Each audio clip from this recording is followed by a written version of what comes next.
Assalamualaikum warahmatullahi wabarakatuh. Bersyukur kepada Allah subhanahu wa ta'ala. Alhamdulillahirabbil alamin. Dan bersolawat kepada Nabi kita, Nabi Muhammad sallallahu alaihi wasallam. Allahumma sholli ala Muhammad wa ala ali Muhammad. Baik teman-teman sekalian, kita akan lanjutkan kembali ngaji kita, yaitu Tafsir Al-Munir Surat Al-Adiyat. Let's go. Bismillahirrahmanirrahim. Surat Al-Adiyat Makkiyah 11 ayat. Nah baik, kita akan lanjutkan. Penamaan surat. Surat ini dinamakan surat Al-Adiyat karena Allah subhanahu wa ta'ala memulai surat ini dengan sumpah. Sumpahnya itu adalah Al-Adiyat. Apa artinya? Yaitu kuda para mujahidin yang berlari cepat menuju musuh. Oke, kita langsung ke kandungan surat. Surat Makkiyah ini mengandung 3 tujuan. 1. Sumpah Tuhan dengan kuda perang para mujahidin bahwa sesungguhnya manusia sangat mengkufuri nikmat Tuhannya. Allah mengetahui hal itu. Allah subhanahu wa ta'ala berfirman, demi kuda perang yang berlari kencang terengah-engah dan kuda yang memercikkan bunga api, yaitu dengan ini ya, dengan larinya itu ya, memercikkan kuda bunga api maksudnya, dan kuda yang menyerang dengan tiba-tiba pada waktu pagi sehingga menerbangkan debu lalu menyerbu ke tengah-tengah kumpulan musuh. Sungguh manusia itu sangat ingkar, tidak bersyukur kepada Tuhannya, dan sesungguhnya dia manusia menyaksikan, mengakui keingkarannya. Al-Adiyat 1-7. Yang kedua, tujuan surat ini adalah berbicara tentang naluri manusia yang sangat mencintai kemewahan dan harta benda. Allah subhanahu wa ta'ala berfirman, dan sesungguhnya cintanya kepada harta benar-benar berlebihan. Bisa juga artinya pelit. Al-Adiyat 8. 3. Surat ini berisi anjuran untuk mengerjakan kebaikan dan amal solih yang akan bermanfaat bagi manusia ketika seluruh makhluk kembali kepada Allah untuk melakukan penghitungan amal dan pembalasan. Selain itu juga ancaman akan siksaan pedih kelak di hari kiamat. Allah subhanahu wa ta'ala berfirman, maka tidakkah dia mengetahui apabila apa yang di dalam kubur dikeluarkan dan apa yang tersimpan di dalam dada dilahirkan. Sungguh Tuhan mereka pada hari itu maha teliti terhadap keadaan mereka. Oke, kita langsung saja bacakan surat ini, Al-Adiyat 1-11. Temanya yaitu mengingkari nikmat dan tidak mencintai kebaikan serta tidak bersiap-siap untuk akhirat. Oke. A'udzu billahi minasyaitonir rajim. Bismillahirrahmanirrahim. Wal 'adiyati dhabha fal muriyati qadha fal mughirati subha fa atharna bihi naq'a fa wasatna bihi jam'a. Innal insana lirabbihi lakanud wa innahu ala dhalika lasyahid wa innahu lihubbil khairi lasyadid. Afala ya'lamu idza bu'thira ma fil qubur wa husila ma fis sudur. Inna rabbahum bihim yawma idzil khabir. Demi kuda perang yang berlari kencang terengah-engah dan kuda yang memercikkan bunga api dengan pukulan kuku kakinya, dan kuda yang menyerang dengan tiba-tiba pada waktu pagi sehingga menerbangkan debu lalu menyerbu ke tengah-tengah kumpulan musuh. Sungguh manusia itu sangat ingkar, tidak bersyukur kepada Tuhannya, dan sesungguhnya dia manusia menyaksikan, mengakui keingkarannya. Dan sesungguhnya cintanya kepada harta benar-benar berlebihan. Maka tidakkah dia mengetahui apabila apa yang ada di dalam kubur dikeluarkan dan apa yang tersimpan di dalam dada dilahirkan. Sungguh Tuhan mereka pada hari itu maha teliti terhadap keadaan mereka. Kita akan langsung ke mufradat lughawiyah. Wal 'adiyati dhabaha. Allah Subhanahu wa taala bersumpah dengan kuda perang yang berlari kencang hingga terengah-engah. Abu Hayyan berkata, yang zahir bahwa yang dibuat bersumpah adalah sejenis kuda perang. Intinya kuda perang gitu ya. Kata al-'adiyat berarti kuda yang berlari sangat kencang. Sedangkan dhabaha suara nafas kuda ketika lari kencang. Oke, terengah-engah gitu ya. Falmuriyati, kuda yang kakinya mengeluarkan kilatan api. Kata tersebut merupakan bentuk jamak dari kata itu yang berarti mengeluarkan api karena gesekan dan semisalnya. Qadahan, mengeluarkan api. Perlu diperhatikan jika kuda berjalan di jalan berbatu di waktu malam, dari kakinya akan keluar kilatan api. Falmughirati subha, kuda yang menyerang musuh secara tiba-tiba di waktu pagi. Oke. Kita lanjutkan. Fa'asar nabihi, maka ia menerbangkan di tempat musuh pada waktu pagi itu naqa'a, debu karena gerakannya yang dahsyat. Fawasata nabihi jam'a, menyerang ke tengah-tengah kumpulan musuh. Innal insana lirabbihi lakanud, sesungguhnya manusia itu pastilah kufur terhadap nikmat Allah yang diberikan kepadanya. Maksud dari manusia pada dalam ayat ini adalah jenis manusia yang sedang menjadi objek pembicaraan. Ada yang mengatakan bahwa maksudnya adalah orang kafir. Oke. Wa innahu ala dzalika lasyahid, yakni dia akan bersaksi atas kekufurannya, dia akan bersaksi terhadap perbuatannya sendiri. Wa innahu lihubbil khairi, yakni harta. Khairi itu maksudnya harta gitu ya. Ini adalah berdasarkan firman Allah Subhanahu wa taala dalam surat Al-Baqarah ayat 180. In taraka khaira. Ini Al-Baqarah ayat 180 itu menceritakan tentang harta warisan gitu ya. Gitu. Kalau misalkan seseorang sudah berada di ujung ajalnya gitu ya, maka berikanlah wasiat gitu ya, yaitu khaira. Nah, khaira itu maksudnya kebaikan. Maksudnya artinya itu kebaikan, tapi maksudnya itu adalah harta gitu ya. Mewasiatkan harta. Oke, kemudian lasyadid, pastilah dia bakhil atau pastilah dia sangat mencintai harta sehingga menjadi bakhil. Bakhil ini adalah pelit. Bu'athira ma fil kubur, orang-orang yang di dalam kubur akan dibangkitkan. Wa husila ma fis sudur, apa yang ada di dalam hati berupa kufur dan iman, kejelekan dan kebaikan, tekad dan niat. Hal itu dikhususkan karena hati adalah asal. Inna rabbahum bihim yawma idzil lakhabir, pada hari itu sesungguhnya Tuhan mereka pastilah mengetahui keadaan mereka, lantas membalas kekufuran mereka. Oke, kita bisa lanjutkan. Sebab turunnya ayat diriwayatkan oleh Bazzar, Ibnu Abi Hatim dan Hakim dari Ibnu Abbas. Dia berkata, Rasulullah SAW mengirim ke pasukan kuda selama 1 bulan tidak ada kabar. Lantas turunlah surat Al-'Adiyat. Oke, kita lanjutkan tafsir dan penjelasan. Wal 'adiyati dhabaha falmuriyati qadaha falmughirati subha. Demi kuda perang yang berlari kencang terengah-engah, dan kuda yang memercikan bunga api dengan pukulan kuku kakinya, dan kuda yang menyerang dengan tiba-tiba pada waktu pagi. Allah bersumpah dengan kuda yang lari dengan para mujahidin di medan perang menuju musuh. Saat itu suara nafasnya yang terengah-engah terdengar keras karena larinya yang begitu kencang. Juga kilatan api dari kakinya yang berlari karena gesekan kakinya dengan bebatuan dan menyerang musuh di waktu pagi hari. Fa'asar nabihi naqa'a fawasata nabihi jam'a, sehingga menerbangkan debu lalu menyerbu ke tengah-tengah kumpulan musuh.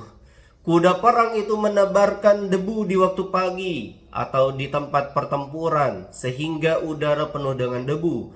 Kemudian dia berada di tengah-tengah musuh yang berkumpul di dalam satu tempat hingga mampu memporak-porandakan mereka.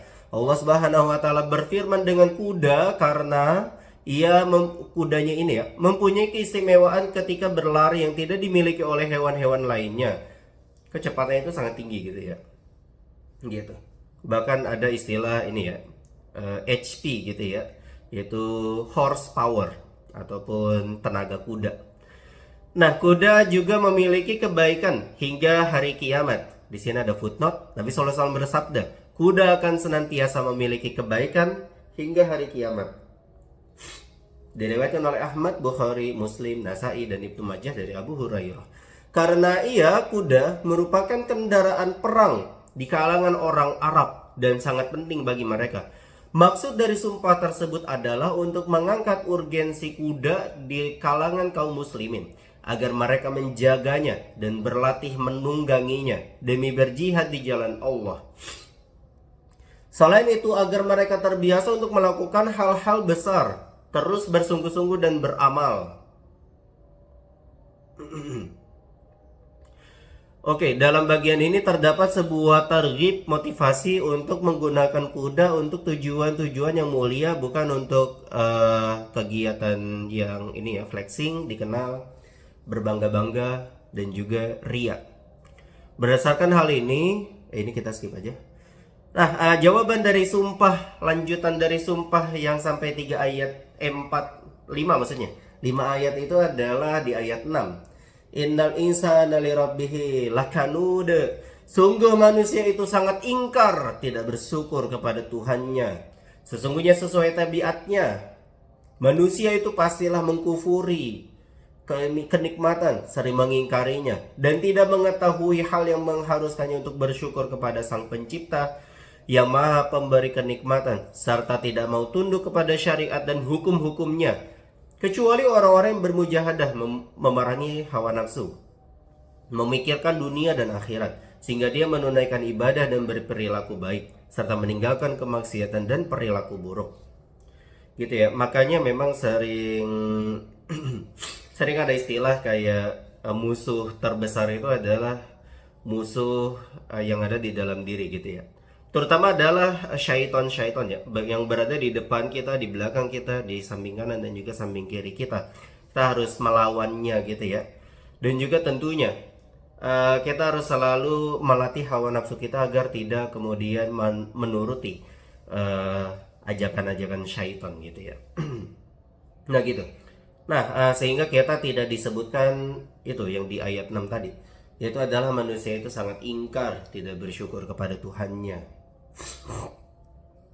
Oke. Nyatanya adalah bahwa al-insan itu adalah jenis manusia. Kebanyakan ulama mengatakan bahwa maksudnya adalah orang kafir, berdasarkan ayat setelahnya, afala ya'lamu. Akan tetapi para ulama juga berkata, mungkin yang dimaksud adalah jenis spesies manusia aslinya adalah seperti itu, kufur nikmat, kecuali dari mereka yang dijaga oleh Allah Subhanahu wa taala dengan kelembutan dan taufiknya. Firman-Nya afala ya'lamu boleh dimaknai sebagai penghinaan, bahwa dia manusia tidak mengamalkan ilmunya gitu.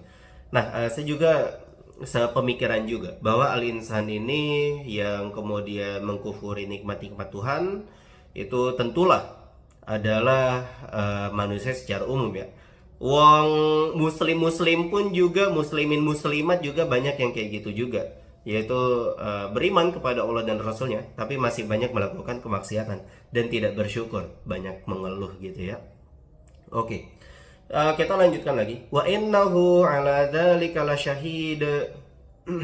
Dan sesungguhnya dia manusia menyaksikan, mengakui keingkarannya. Wow. Sesungguhnya manusia itu bersaksi bahwa dirinya membangkang dan kufur. Itu bisa dilihat dengan lisanul hal, keadaan, dan pengaruh hal itu terwujud dalam perkataan dan perbuatannya dengan bermaksiat kepada Tuhannya. Itu sebagaimana firman Allah Subhanahu wa taala dalam surat At-Taubah ayat 17. Maka nalil musyrikina an ya'muru masajidallahi syahidina ala anfusihim bil kufr ulaika habitat a'maluhum wa finnarihum khalidun. Tidak pantas bagi orang-orang musyrik itu memakmurkan masjid-masjid Allah sedangkan mereka bersaksi bahwa diri mereka kafir. Itulah orang-orang yang sia-sia amal mereka dan di dalam nerakalah mereka kekal. Oke. Kemudian Qatadah dan Sufyan Ats-Tsauri berkata, sesungguhnya Allah pastilah menyaksikan hal itu. Oke, wa innahu lihubbil khairi lasyadid. Sesungguhnya cintanya kepada harta benar-benar berlebihan. Sesungguhnya manusia pastilah bakhil karena kecintanya pada harta. Sesungguhnya kecintaannya pada harta itu sangat kuat sehingga dia terlihat bersungguh-sungguh dan mati-matian dalam mencari harta tersebut. Waduh, merasa terpukul juga nih. Nah, berdasarkan hal itu terdapat dua pendapat dalam maknanya. Pertama, manusia sangat mencintai harta. Kedua, manusia sangat bakhil, pelit karena kecintanya kepada harta. Ibnu Katsir berkata kedua pendapat itu benar. Kemudian Allah Subhanahu wa taala mengancam manusia jika tetap berada pada sifat-sifat seperti ini. Allah Subhanahu wa taala berfirman. Wah, ini merasa terpanggil juga nih. Harus bertobat kita ya. Maka tidakkah dia mengetahui apabila apa yang di dalam kubur dikeluarkan dan apa yang tersimpan di dalam dada dilahirkan. Sungguh Tuhan mereka pada hari itu maha teliti terhadap keadaan mereka. Ini tulisannya adalah afala ya'lamu idza bu'athira ma fil qubur wa husila ma fis sudur inna rabbahum bihim yauma idzil lakhabir. Apakah orang-orang yang membangkang itu tidak mengetahui jika orang-orang yang telah meninggal akan dikeluarkan atau dibangkitkan dari dalam kubur? Ditampakkan apa yang ada di dalam hati manusia berupa niat dan tekad serta kebaikan dan kejelekan, bahwa Tuhan mereka pastilah mengetahui hal ihwal mereka. Nah gitu. Nah jadi gitu ya. Apakah kalian mengira bahwa setelah dunia ini tidak ada kehidupan lagi gitu? Langsung masuk kubur terus ya udah. There is nothing gitu ya, nothing to do. Nah, jawabannya adalah tidak. Sebagai muslim kita percaya bahwa setelah ada kehidupan dunia ini, terutama kehidupan dunia yang sangat bobrok ini ya, yang sangat tidak adil ini, nah tidak mungkin Allah Subhanahu wa taala membiarkan hal itu terjadi. Gitu. Maksudnya ketidakadilan itu selesai begitu aja gitu tanpa adanya pertanggungjawaban nanti di kehidupan berikutnya. Nah, tentulah ada. Nah, ini dia, dikeluarkan dari dalam kubur nantinya para manusia. Ini tamparan buat saya juga nih. Dan kemudian dikeluarkan juga dalam hati manusia, yaitu berupa niat dan tekad. Oke, tidak ada sedikit pun yang samar baginya segala apa yang ada di dalam diri mereka pada hari itu dan pada hari-hari yang lain. Pada hari itu, dialah yang membalas, Allah maksudnya.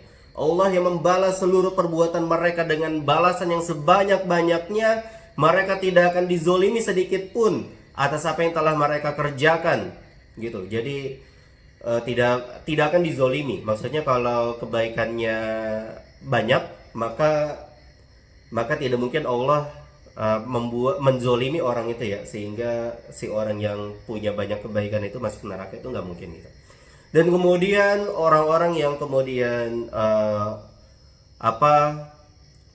yang dosanya banyak gitu ya, kezolimannya itu banyak, tidak mungkin Allah SWT masukin dia ke surga. Itu kayaknya nggak mungkin gitu ya.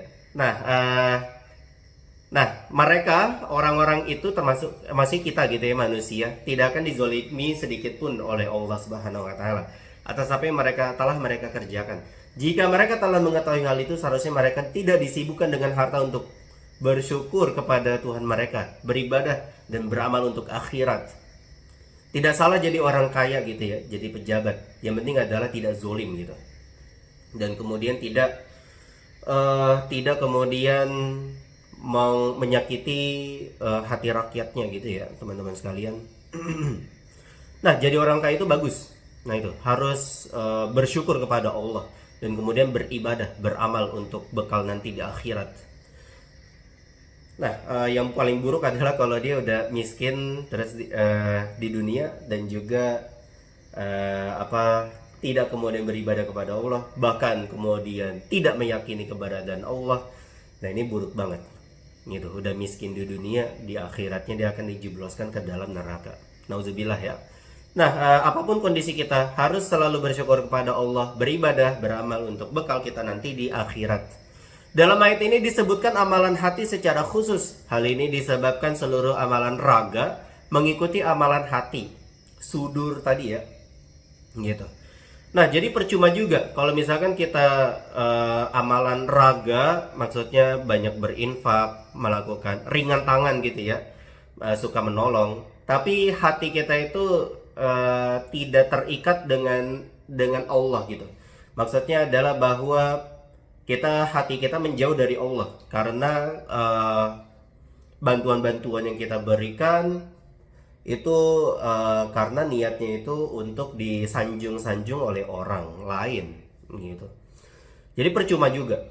Nah, jadi harus ada amalan raga, maksudnya amalan hati gitu ya, yang kemudian mendorong amalan raga gitu. Amalan hati ini maksudnya adalah ikhlas bahwa melakukan seluruh kegiatan kita di sehari-hari kita ini adalah untuk beribadah kepada Allah, lalu kemudian direalisasikan dalam raga gitu ya, dalam aktivitas sehari-hari menolong orang dan lain sebagainya. Seandainya tidak ada pendorong dan kemauan di dalam hati, anggota tubuh tidak akan melakukan apa-apa. Oke, kita lanjutkan. Allah SWT berfirman, yauma izin, pada hari itu. Padahal Allah SWT mengetahui seluruh keadaan manusia pada setiap waktu. Ini adalah penguat gitu.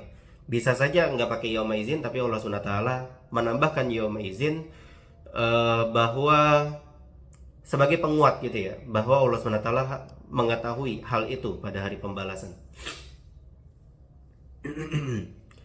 Oke, arti pembalasan muzajah diungkapkan dengan kata khibrah, pengalaman dan mengetahui hal ihwal mereka, karena tujuannya adalah untuk mengancam.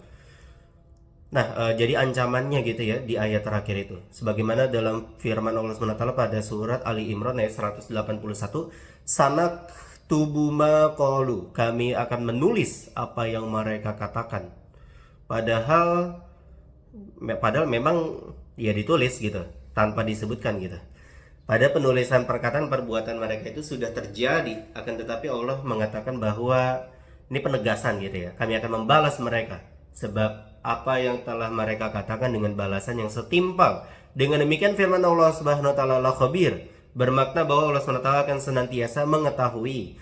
Kata khabir mengandung makna membalas mereka pada hari pembalasan tersebut.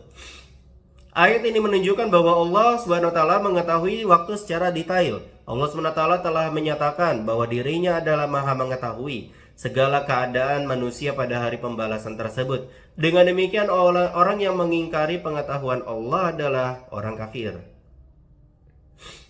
Oke. Fikih kehidupan atau hukum-hukum maksudnya adalah pelajaran-pelajaran apa saja yang kita bisa ambil untuk kehidupan sehari-hari kita. 1. Allah SWT bersumpah dengan kuda yang secara tradisi sangat berharga bagi kaum Arab atas kehinaan manusia yang kurang bersyukur dan sabar serta sangat mencintai harta.